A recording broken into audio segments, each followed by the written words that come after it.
naman, 'di ba? Tuturuan ko siya mag-drive ng manual sa loob pa ni Remy. Ito yung ipang-pa-practice car namin kasi hindi naman pwede si Brin dahil mas matigas yung clutch niya. Why not si Remy na lang, 'di ba? Kaya yun, nagpe-pray muna siya. Anong gusto mo munang sabihin bago tayo mag-start? I'm sorry. Anong I'm sorry? Agad-agad. Anong goal ba natin ngayon? Wag mabangga to o matuto ka? Both. May idea ka na ba paano mag-drive ng manual o passenger princess ka lang palagi pag dito ka nakasakay? Sarap nga dito, no? Sa mga hindi nakakaalam anong feeling sumakay sa Corona, medium car. So kung kayo ay Honda, i-compare nyo siya sa Accord na 90s. Ganun siya kaluwag. Si Chrissy nga pala ay nagda-drive na talaga siya, pero automatic lang. Meron siyang Honda City na automatic. In terms ng pag-steering, marunong naman siya. Pero ito, may shifter na tayo, di ba? Let's go. Ano nang gagawin? What am I gonna do? Siyempre, magsi-seatbelt tayo. Okay, let's go. Feeling ko ang layo-layo. Yeah, tama yan. Pag sasakay ka ng ibang kotse, lalo na Ano pag yun? hindi sa'yo. Sakit na? Lapit mo na eh. Basta hindi siya tatama dito kapag ano. Kasi most of the time yung left foot mo yung gagalaw, unlike sa automatic, 'di ba? Na puro right lang, relax lang dun sa ano yung left. So ngayon, anong next? Tama yung ginawa mo, seat belt, then adjust ng seats. Anong next? Magpe-pray. Oh, okay. Kunyari tapos na mag-pray. Amen. So Lord. Okay, game. At i-check mo muna yung brakes tsaka clutch. Same lang sa automatic yung gas tsaka pedal. Try mo muna, apa ka muna. Ano, mukha bang malayo? Kasi 'di ba kapag malayo sa yung pedal, nakatiyad ka. Kaya nakatiyad na ganon. O yung clutch naman. Ang apak mo sa clutch, yung parehas nung level dun sa ano, sa brake. Hindi yung nakatip. Parang yung ball bone mo dyan sa ano, dun mo iapak. Hindi siya nakasandal sa floor. Ayan, kasi kailangan mo ng puwersa dyan. So itodo mo. Itodo mo yung apak. Mukha bang bitin? Hindi naman. Ano ba yung todo nito? Pwede ko. Sige, apakan mo sa dulo. Oo, sa floor. Yan? Oo. Mukhang bitin, di ba? Ilapit mo pa yung ano mo. Okay na. Mas komportable, di ba? So ayun yung dapat na yan natin na hindi masyadong stress pakan kasi nakakapagod yan pag sa traffic, di ba? Lalo na dito sa halang. Una, ito meron kang guide. Kada gagamitin mo si cambio. Diba? 1, 2, 3, 4, 5 reverse. Apak ka sa clutch. Kapag naka-neutral, pwede mo siyang bitawan. Pag gusto mo nang umandar, cambio mo. Panoy ka cambio. Kapag ka-cambio ka, dapat gagamit ka ng clutch. Naka-tipto ka, hindi dapat naka-tipto dyan. Yan! So nakapakan si clutch. Where am I going? Primera. Hindi, sige. Ayun. Tapos wag ka muna mag-gas. Try mo lang bawasan ng onti-onti yung i-release yung clutch. Onti-onti. Yeah. Apak. Apak? Para ayan.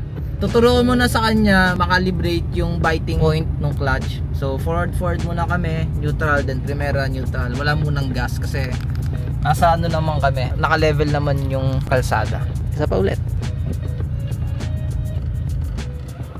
Ayan, namatayan, di ba? Kapag ganon, kailangan onti-onti lang yung pag-release. Kapag gantong sa ano, sa flat surface or else maggagas ka. Parang technically masyado pang fast yung masyadong fast, tsaka kulang ka sa gas. Okay. Tigil ulit, tigil. Clutch. Mandatory yon sa manual na kapag magpo-full stop dapat naka-neutral or else naka-bite si clutch. Kaso maling way yung nakababad siya lalo na kapag naka-stoplight kasi masusunog yung clutch plate mo. Pwede ka na rin maglagay ng, kung gusto mo, pwede ka maglagay na rin ng gas para hindi naka-relay lang sa idle ng makina yung pag-primera. Oh, wow! Galing. Papaikutin lang muna natin siya. Okay, what am I gonna do? Turn left. Ligo mo pa. Wait lang. Panicking. Okay. Dahan. Full left mo. Naka-neutral ako right now. Sige. Pwede ka mag-release. Relax ka muna. Okay, relax ka muna. Relax. Ito, ipasok mo sa utak mo. Pag naka-neutral, okay mag-release. Okay. Kapag naka-gear ka, tapos full stop, dapat hindi mo i-release si clutch. Nasa alanganing pwesto tayo. Huwag kang mainip sa sa pag-release ng clutch. Okay. So, bawi. So, ayan, parang normal lang na Tapos bibigyan kita ng bagong challenge. Kada corner magpo-full stop. Para ma-practice natin na kunyari nasa intersection tayo. Ayan, kunyari may padating dyan. Brake, brake, brake, brake, brake, brake. Huwag kang magagalit sa instructor. I'm wrong? Nice.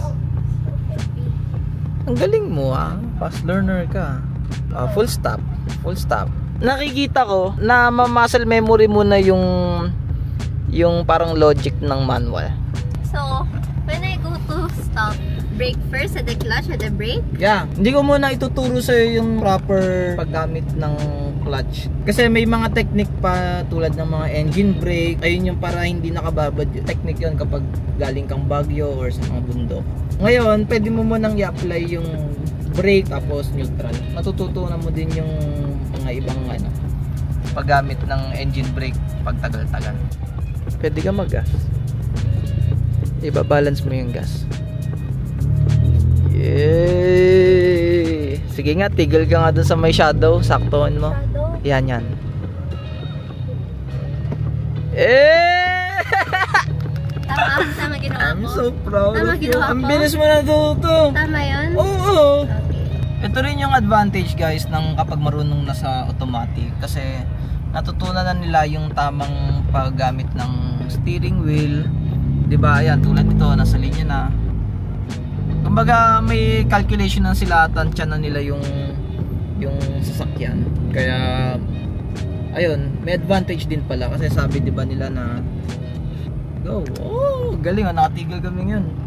Kasi 'di ba sabi nila mas okay daw kapag natuto sa manual. Well, okay din naman pero okay din pala kapag natuto rin sa automatic kasi kung maintindihan agad yung logic behind sa transmission component, di ba? Sa clutch, ayun, mabilis na. Tamo, nag-accelerate na siya. Sige nga, ikot ka doon. Pero doon sa buong pero titigil ka sa lahat ng Yeah, tigil. Tigil. Okay, very good. Oh, munti ka na, meron doon. Dandahan. Napapabomba ka, bomba. Oy, magbagayin niyang halaman. Magagasgasan no. Okay, sige, dun. Left, ayan. Labas na kaya tayo ng Ayoko, kinakabahan pa ako. Sige, full stop ka dyan. Tapos magra-right ka. Right? Wait lang. Beep, beep. Okay, saka ka magra-right turn. Kapag feeling mo mamatay na yung makina, 'di ba rin? Tsaka kung base ka kasi sa RPM, dapat hindi siya bababa ng sa 500 RPM para safe lang na hindi mamatay. Stop ka dito. Ito boys, first time magsa-second gear siya. Okay, kailangan dapat while running 'yun. Wait. Sige, ulit. Pause. Explain ko sa'yo ano bang function nitong 1, 2, 3, 4, 5. Yung 1, 2, 3, 4, 5 by level yan. Hindi mo magagamit agad si 5 while naka-stand still tayo kasi may mga gears yan na depende sa bilis mo. So kunyari nandito ka sa at certain speed na 20 o kaya 40, doon pwede mo na gamitin si second gear. Kada sa speed na to may bracket, si 1, ayan, stand still. Tapos sa gantong speed, dun pwede si 2. Pwede mo rin siyang ibase dun sa RPM. Kunyari, nasa 2,000 RPM na, pwede ka mag-shift, upshift. Mas matipid sa gas, ganun. Pero kung gusto mong racing, paabutin mo ng 5,000 RPM before ka mag-shift. Dun, ayun yung mga Kaya ngayon, medyo maikli kasi yung kalsada kaya hindi ko masabi kung makakapag second gear or third gear ka. Pero try natin. Let's go. Second gear. Okay, okay lang. Second gear. Namapapa ko sa clutch. Yun, up, full stop, yeah. Alam mo yung feeling, napapagano na ako. Umapak naman ako! Oo nga, may ganong feeling talaga pag din ako pag naglalate. Pag driver ka, di ba?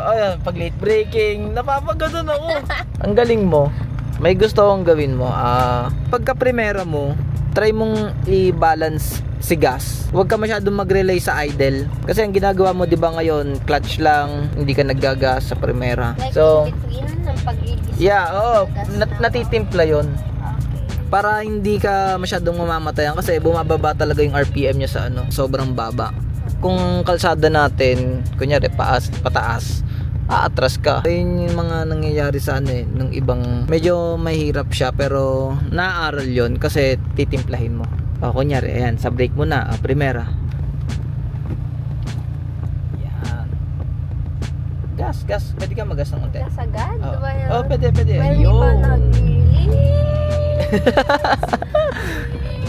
Ayun, parang ganon. Parang ganon? Oo. Like, kahit hindi pa ako completely nag-release, I could gas? Pwede. Pero wag lang talaga bababad ng sobrang tagal. Kasi dun, the more na mataas yung rev mo, dun yung tinatawag na nasusunog yung clutch. Kasi nakaapak ka sa clutch, nakabite siya. Then mabilis yung revolution nung nung makina, nung flywheel. Kaya dun nasusunog, nangangamoy. Wait! Shucks! Alam mo bakit? Buksan mo muna kasi mainit eh. Up, yan. Kasi naggas ka, edi mataas yung RPM. Bigla mong binitawan si clutch. Sabi mo ba? Dahan-dahan ka. Si clutch, kapag galing kang full stop, dahan-dahan ang release. Kaya si... Is ba yung pag-release ka kanina? Nag-spin eh. Ewan ko kung narinig dito, pero... Wait! Nag-spin. Ayun. Kasi kanina, 'di ba, ang ginagawa mo, hindi ka pa nagamit ng gas. So naka-rely ka lang sa idle. I have to do it slower. Yeah. Pero ang galing niya, boys, kasi pangatlong patay pa lang talaga. Tapos hindi pa ganun ka kuyug-yug yung nangyayari sa amin. Pero nag-burn out siya. Ewan ko kung narinig niyo. Perfect oh. Pagdating sa paggamit ng steering wheel, wala na akong sasabihin dito kasi meron na siyang license din naman kasi ng non-pro, pero pang automatic lang. So eto, gusto kong dumating kami sa point na balang araw parehas namin dadalhin yung project car namin, si Brin tsaka si Remy. Goals, di ba? Couple goals yun. Gusto ko ba ma-practice ka sa tunog para hindi ka natingin sa gauge masyado, kasi yung iba bumabase dun sa gauge yung paggagas. So medyo advanced na yung tuturo ko sa'yo na sa tunog tsaka sa vibration, sa feel. Tapos next kong ituturo sa'yo, wag magkaroon ng gutter marks yung mags natin. Wag ka masyadong didikit dyan sa mga sidewalk na yan ha. When in doubt, wag mo nang itutuloy, okay? Una.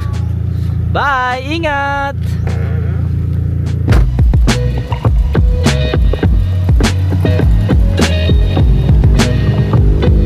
Nakita ko yung kotse ko,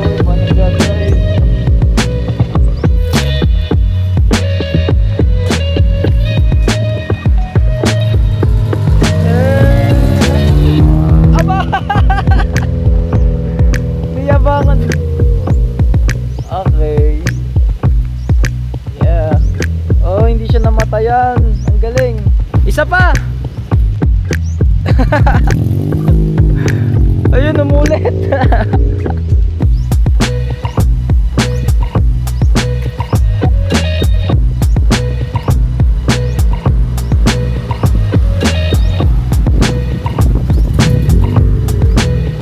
Wow! Ang galing mo!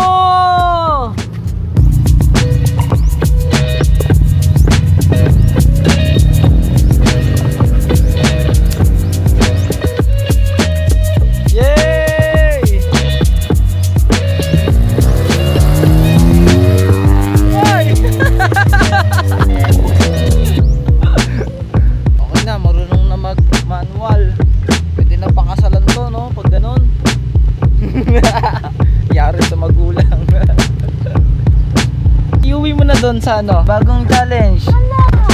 Yay! Ang bilis niya natuto, guys. Wala pang 1 hour ata to. Oo nga. Wala nga, bitin nga eh. Expect nyo, baka di pagtagal-tagal kasama na natin siya sa mga tambay.